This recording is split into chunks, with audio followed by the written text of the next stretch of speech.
roasted vegetables are my all-time favorite. I can have them spring, summer, winter, fall, doesn't matter. In fact, I always do have them because you can do so many wonderful things with them. They can be a great side dish, so you can make a wonderful yummy soup. It's just layers for lasagna or filling for ravioli, anything, and it's just so absolutely yummy. So any kind of vegetable can be roasted. My favorites are, I love fennel. It has just a hint of licorice, and I'm not a licorice fan, so when I say that, I don't want you to get scared if you don't like licorice. But fennel, turnip, parsnip, onions, squash of all kinds, and the good old yam. Those are my favorites. Carrots are wonderful, beets are great. What I've got here right now is I've got one of these, each of these chopped and on the pan.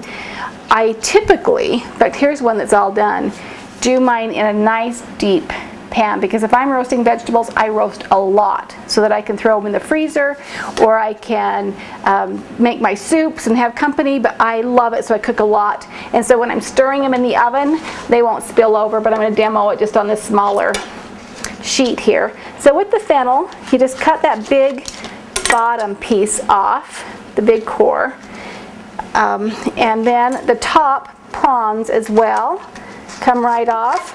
And when you're chopping for your roasted vegetables, do not worry about it being all perfect. You don't have to have it just be perfect. I'm going to cut this in half just to make it easier for me. And then I'm just going to start chopping.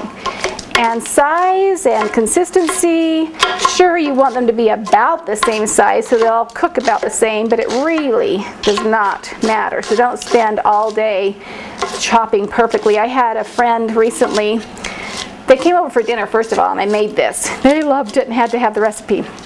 So I told him, he's the one that likes to cook, and I told him how to do it, and he called me and says, but you didn't tell me how long it would take to chop. I'm like, well, maybe 10 minutes max when I'm doing a lot, because you don't have to worry about it. You're throwing things down and in. In fact, let me show you the butternut squash here. To peel it, I just get a flat surface, and then I just start going around and down, because you do have to peel this squash. And if you have a nice flat surface, this just makes that easy. And then when you're in the bulb part of the butternut squash, you're going to have seeds, and they're easy to remove just with a spoon, like you would like that. So that's very, very simple. And then you do the same thing, just cut these into, like I said, don't be all perfect about it, just nice chopped pieces, and then you throw this all on the pan. And I'm not going to take the time to chop all of this right now, because I just want to get to how simple it is. Once it's all chopped, you can add your onion. In my dish that I have right over there that I cooked, I used leeks that I had left over from last night's dinner, and that was good. Your yams, I just peel, chop, the same thing.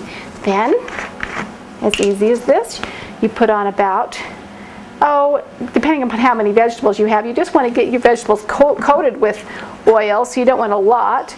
Season it with salt and pepper. You can season it with like red pepper flakes or jalapeno chilies. All those things are good. Stir that around. Then you're going to throw this in the oven. You're going to roast these at 400 degrees. And it takes about 30 or 40 minutes, and you're just going to be stirring them about every 10 or 15 minutes. And then you want to get these little black pieces, and you'll just continue to stir. And when you see the black caramelization happening, that just sweetens those vegetables, and there's no harsh flavor at all, and it just mellows it all out, sweetens them up, and then you can just eat them like this, or make a soup, which I'll show you how to do in just a minute.